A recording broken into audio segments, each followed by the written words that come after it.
Good afternoon and welcome to another amazing episode of Peace Zone with Peace Ambassadors on your favorite channel, KAFTAN TV, Abuja. And as I always ask you, how are you doing today? I hope you are becoming peaceful with yourself, others, and the environment.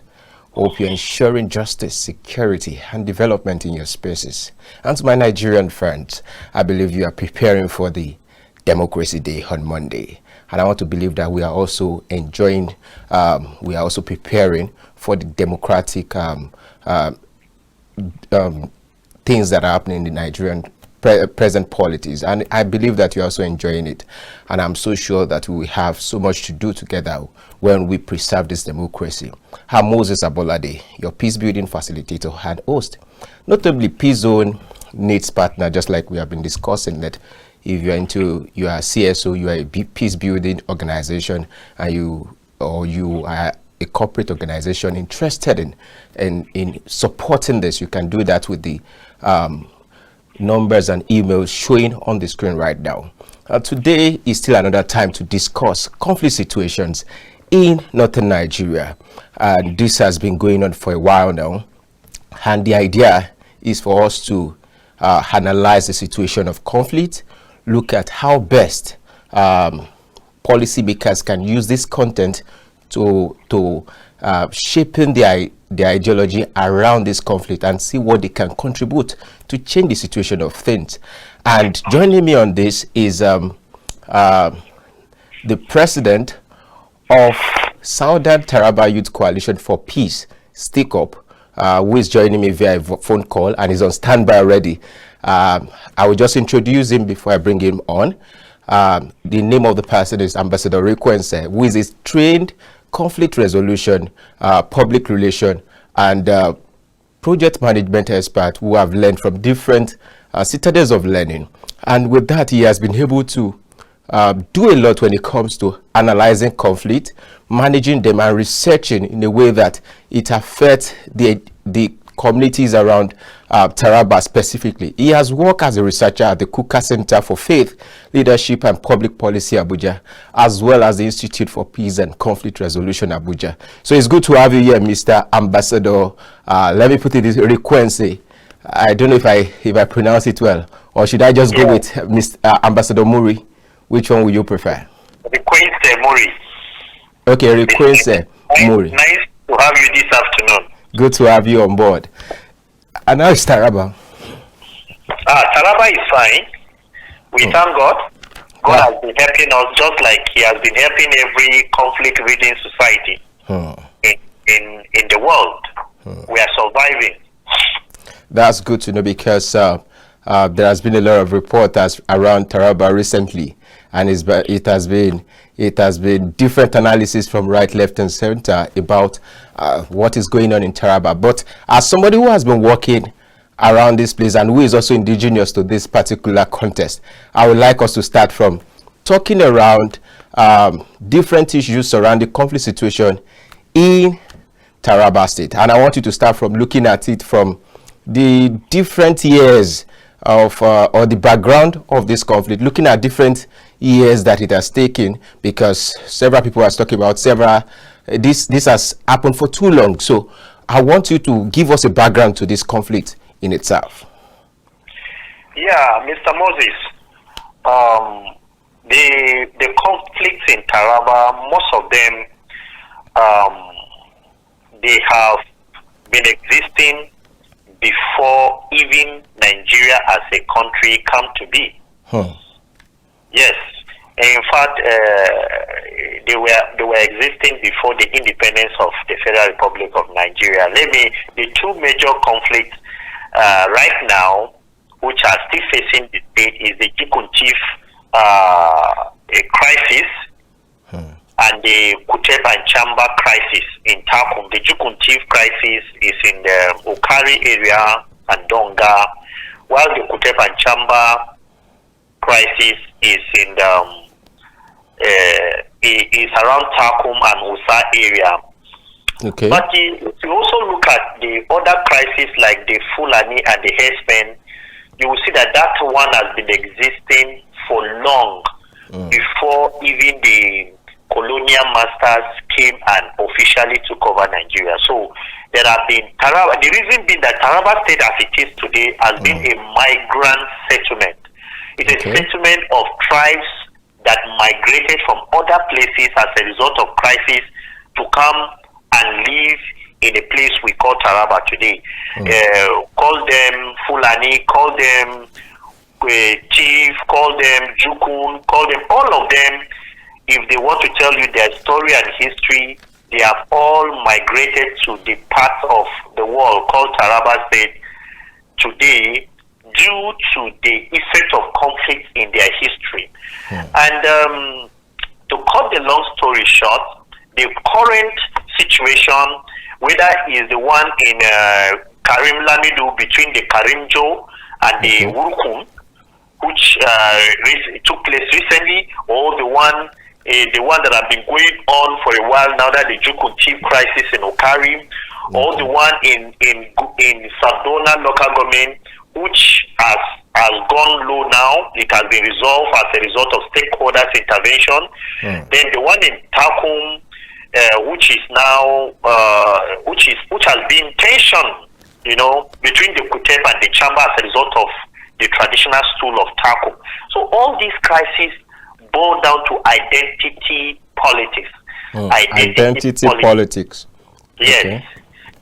Politics of identity. You wake up, you did not ask God to be a Jukun man, for example, and God brought you into a Jukun family. You wake up and you are told that the chief man is your enemy, and that identity shapes the way you look at the chief man. You as a chief man, you wake up, you grow up to see that the man next to your neighbor who happens to be a Jukun man, they tell you is your enemy. So the identity politics is shaping the way many Taraban look at each other, and unfortunately, the state government do not realize that. Taraba has so many ethnic groups. Yes, It's so diverse. Almost most of the local government have more than one ethnic group living in there, and the state government have no agency or institution that is mandated to see how this ethnic group can live together in harmony. There is no an institution that promotes intercultural dialogue. There is no an institution that promotes peace building, and there is no an institution of government right now that see this as a major role of government to make sure that all the ethnic group live together in peace and prosperity. So because of that, the people will see armed conflict as the only solution to survive. So once I am stronger, I will try to protect myself. Different interest, right? Yes, different interest. Different interest. So we in the Southern Taraba Youth Coalition for Peace, we are actually working towards dialogue. We believe that is the best we can do. We are not government that can enforce anything, but we believe that once the people start talking to each other, they will see reason why we are better when we embrace dialogue than when we start fighting because of our different identities. Thank you so much for that overview, but we are still going to go in depth into looking at some of these issues you've raised, especially like the one that happened in May. According to Daily Post newspaper, it revealed that over 13 people were reportedly killed and houses destroyed over alleged creation of chiefdom. What really is the problem here? We want to go in depth so that the viewers at home can actually understand the context properly of what's happening in Taraba. I know you've touched what's happening in Wokom, what's happening in Karinjo, but I want you to look at that. We are just picking that as a case study to look at what actually was the cause of this conflict and how well we can now decide on what best approach. I know you've been mentioning some, but what best approach should be looked into. That will be after we've looked at this particular report. Okay. Should I talk? Yes, go ahead. The chiefdom crisis. Right. What took place in Karim Lamido recently between the Karimjo and the Wurkun ethnic group was simply government trying to create the chief of Wurkum, the late chief of Wurkum, left a vacant stool, and the government decided to appoint a new chief to take over from the chief of Wurkum.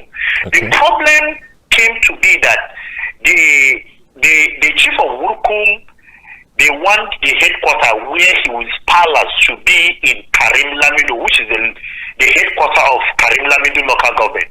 Unfortunately, the Karim Joe, who are living also in that Karim Lamido, do not want the Wurkum chief to have his palace in Karim Lamido without them having their own chief.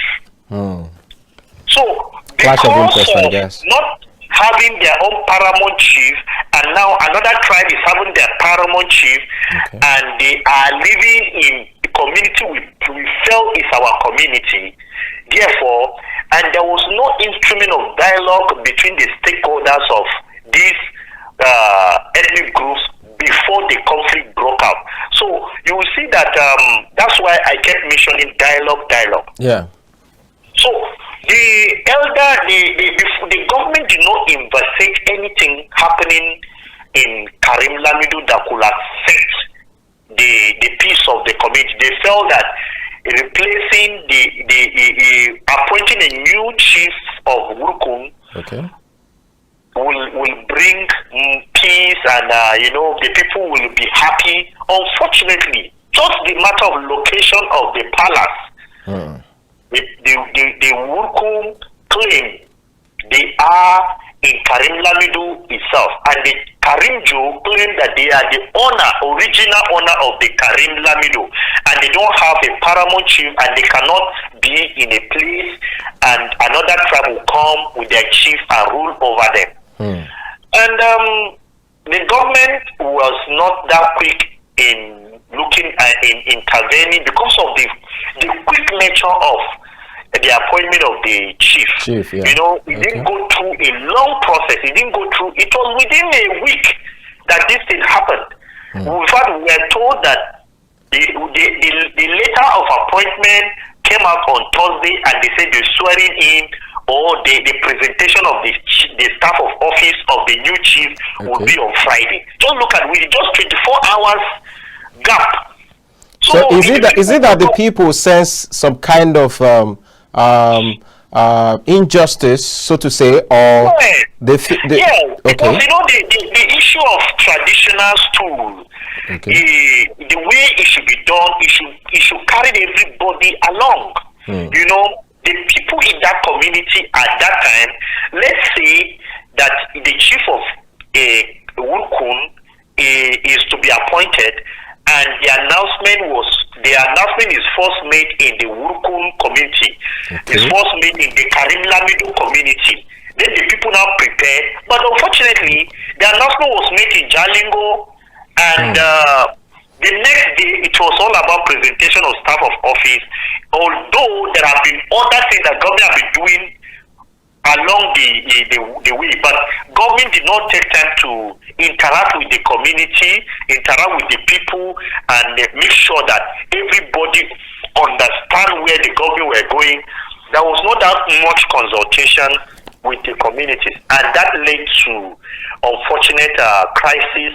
And later the people understood that they were actually killing themselves over nothing. There was no need for Karimjo and the Wurkum to fight themselves. To be fighting, Yes. So the people later understood that this fight was a needless fight. And with the intervention of their stakeholders, we have the former deputy governor or the former acting governor of TARABA State is from that local government. Two former acting governors were from that local government, UTC and Senator Sanyo Contact. And also we have key stakeholders. Even the current chief of staff to the governor is from that local government. There are so many stakeholders that have come from the local government. I believe these stakeholders, they did the needful. All of them put their heads together, and they were able to address the menace of the killings. And now there is a relative peace in Karim Lamido local government. Okay, thank you very much. There are things I have noted. One is policymakers understanding interaction or entry points when making a decision in situations like that are very sensitive to the people, which is also around conflict sensitivity development in engagements like that. I also think there is more to dialogue, just like you said. We will go on a short break, and when we come back, we will continue the conversation on the conflict situation in TARABA State. Stay tuned.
Welcome back. It's P Zone, and we are having a robust conversation on what is actually the conflict crisis happening in TARABA State. And just like you know, this is a series we've been able to work on Southern Kaduna. Last week we dealt with Plateau State, and now we are in TARABA State. We are trying to look at this crisis to understand what are the impact, how well can policymakers do better in rendering services to these regions. And to share more light on this, we've brought experts like Ambassador Rikwense, Muri, who is actually with us right now. And looking at it, Ambassador, you stay with me, right? I'm with you. Okay, so let's look at the impact on agricultural sector so far, revenue acquisition, especially when it comes to how does this impact the normal people on the street when it comes to the clashes, and aside from what happened in Urukum or in those places that you've mentioned, what other issues? I know you mentioned other farmer clashes too. All those things cumulatively, what are their impact on agricultural sector and the revenue generation for the state? You know, there are so many impacts when it comes to this type of conflict. Because you know that the people, the Taraba State is one of the most fertile land in northern Nigeria. In fact, Taraba State is called the nature's gift to the nation. If you go to Taraba, you will see how much Nigeria have not been able to sit down to look at how it can survive even without oil. Taraba is blessed indeed, but this crisis has actually distracted policymakers from even analyzing the things that will be used for national development. If you look at the crisis have affected economic development. Okay. The crisis have impacted economic development in Taraba State. The frequent conflicts between the tribes in Taraba State, between what took place between the Wurkun and the Karimjo, many houses have been burned down, and you see that economically the people have been taken backward. You get what I'm saying? Yes. So the economic it have economic impact on the development of Taraba State. The conflict have led to displacement of people, destruction of property, and disruption of economic activities. This has resulted in loss of lives, property, livelihood, thereby hindering the economic growth and development of the state. Taraba will have gone far, but these conflicts has really been affecting the growth of Taraba State to the extent that even when Tarabans want to build in their local community, they remember that after 2 or 3 years, people may start fighting and they'll go and burn down my house. They'll prefer to carry their house and go and build either in the local government headquarters or in the state capital. Wow. Therefore, this is really affecting the development of Taraba State economically, because people cannot have confidence in going to develop their own community because of this conflict. Humanitarian crisis has also been a major thing that have affected the people of Taraba State. Thousands of people are being displaced. They are forced to leave their homes. This has created burden on the government and non-governmental organizations to provide assistance to the affected community. The conflict has also resulted in the loss of so many innocent lives. Human speaking, when this Wurkun and Karimko crisis took place, many people left that community and came to Jalingo, and they have no place to stay. And it created unnecessary humanitarian crisis. And to worsen the matter, Taraba State do not have agency that has been empowered, or maybe they have, but the agency is not that strong to provide relief material. Despite frequency of crisis in Taraba State, I want to tell you that Taraba State do not have a strong agency that once there is emergency, the agency will respond. In fact, NEMA has been helping Taraba many times. NEMA will send relief material, and it is from what NEMA said that Taraba State government will now sit down and share to people that are affected. Okay, so thank you for going into that, because that's also where we are right now, to look at the intervention of stakeholders in the state. And you said possibly unlike other states like Plateau states, we know that there are agencies set up by the state government, and I would just want to know more about what you think should be done as regards the intervention that has been done so far. If they are, I know you've also talked about it, but I want you to go in depth to let us know if the stakeholders there are doing well enough, and what are the roles of non-state actors like CSOs now, other security apparatus in the state. What are they doing? All right, Mr. Moses. The state government, thank God we have a new governor in place. Yeah. And I have already on my own, and also our organization, I've already written to the governor to consider establishing Taraba State Agency for Peace Building and Intercultural Dialogue. We have written a proposal to the state government to look into and consider establishing this agency that the objective will be to develop and implement programs and initiatives aimed at promoting peace, intercultural dialogue, and conflict resolution among different communities in the state. We also believe that this agency will go a long way to facilitate the establishment of community-based conflict resolution mechanism that will help to prevent and manage conflicts in the local level of our communities. We believe that the agency will also provide training and capacity building. Okay. Hello? Are you there?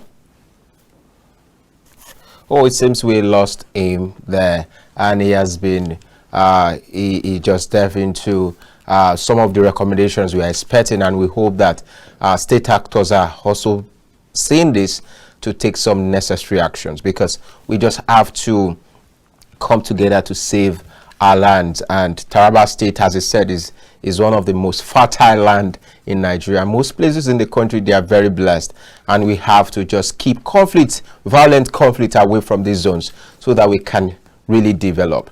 I don't think we have enough time to I think he's reaching out again, and we just want us to see if we can if we can. Hello, are you there? Yes, I'm there. Oh, sorry for that breaking transmission. Thank you very much. Okay, so let's just wrap it up quickly. Now, you've mentioned some things that I was mentioning the proposal we have made as Southern Taraba Youth Coalition for Peace. We've been existing since 2020, and with our little experience in intervening in conflicts in a multicultural communities, we have actually written a proposal to the state government to establish Taraba State Agency for Peace Building and Intercultural Dialogue. And the SSG have received that proposal, and the new governor, we believe, is going to work on it to see that Taraba should consider having an agency that will help to collaborate with government, with other government agencies, civil society organization, and developmental partners to coordinate peace building efforts in the state. And we believe this will go a long way to create harmony, so that even before conflict comes, this agency can be working towards preventing armed conflict and preventing bloodshed. Okay. So thank you very much. People should be talking to each other. Okay. So, sorry to cut you short. Let's just go your parting words, and in few sentences, what are recommendations for all parties involved in all this? Either the victims, the perpetrators, or voices that are trying to do something in that conflict situation. In a short paragraph. All right. I would like to recommend that government of Taraba State should see their role as the most important role in ensuring that the Tarabans live together in peace and harmony. Because when government steps in to ensure justice for the people, listening to the people, and doing the needful, like ensuring that the way the people are living, they should live in peace with one another. Listen to the people. Okay. But unfortunately, we have not been experienced. So thank you so much. So thank you very much. Don't worry, we still have another time to discuss this. Thank you so much, Ambassador Rikwense, for joining me via phone call on this. And I'm sure that when next you will be joining me physically. I believe that we can discuss more on the crisis in Taraba. Okay, thank you very much. And to the viewers at home, I want to say thank you for joining on this particular episode of Peace Zone. And just like I said the other time, we need to support this program. You can see the revelation so far as regards those conflicts and how we can really help to support promoting peace in our little way. I want to say, if you have been doing peaceful engagement in your little way, you're doing well. Please continue to do what you're doing. And I want to say special thanks to KAFTAN TV management team, also the management of PEPNet, Peace Education and Practice Network, and Peace Zone Project crew for all they are doing behind the scene to ensure that this project is a success. And we will go now, and when we come back, we'll keep talking about peace. And I want to say, please stay peaceful with yourself. Be peaceful, be secured, and develop. I'm Moses Abolade. Bye for now.